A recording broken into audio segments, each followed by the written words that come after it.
Navbatda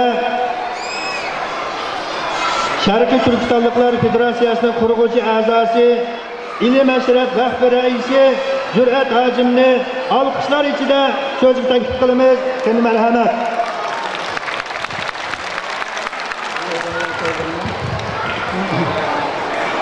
Assalomu alaykum, hurmatli ustozlar, aziz jamoat qarindoshlar. Hammanglarning bugungi kuni xayrli bo'lsin. Mana bugun vatanimizda qurilgan 1933 va 44-yildagi ichki jumhuriyatimizda xotirlash bayramini o'tiribdik.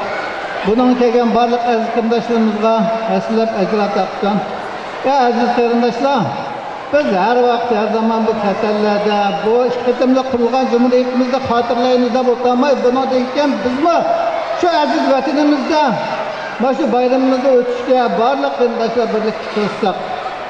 Bu kırındaşlar bizdeki vatanimiz, bu Xitay kolundan tartip ileş, kuruk gepsizlen emez, kolumuzda koral aldıgan çağda anamızda bolduğalıklarına hemimiz bilip yattık, bununla hemimiz düşendik bu Xitay'dan kandak vatanimizde kaytıp aldıgalıkımızda. Şoňgy barlyk qarindaşlar, Allah Taalanyň bizge farz kılgan bu yani kafirler bir geriş dimenini beswasa san farz cihat kılış farz ayın boldy degen eken qarindaşlaryňa täsirim menden başlap bu kafirlerden bu cihat kılış arkaly amysak dimenimizde quruq gap, quruq söz bilen üstel üstüden alamaylykalykymyzga hemmimiz düşünüp ýatdyk aziz qarindaşlar.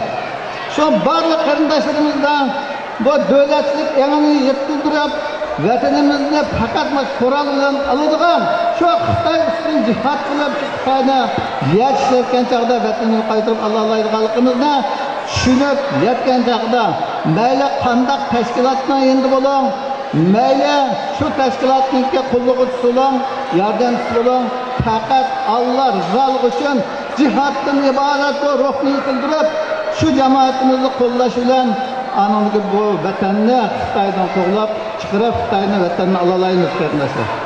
Şununla bizim hemimizden maksat nişanımız bir. Onda ağan gibi haqiqi emri meydanda ötken çağda hemimiz bir nişanlayınız kardeşler. Biz her gün olacak emez. Şunun için kolumuzun kilise birleşip emri meydanda ötüşüp kısayla. Hemimizden Allah razı olsun. Esselamu Aleyküm ve Rahmetullahi ve Berekatuhu. İlim ashraf rahbar raisi Jur'at Hojimga Allah rahmat qilsin deymiz. Allah razı olsun.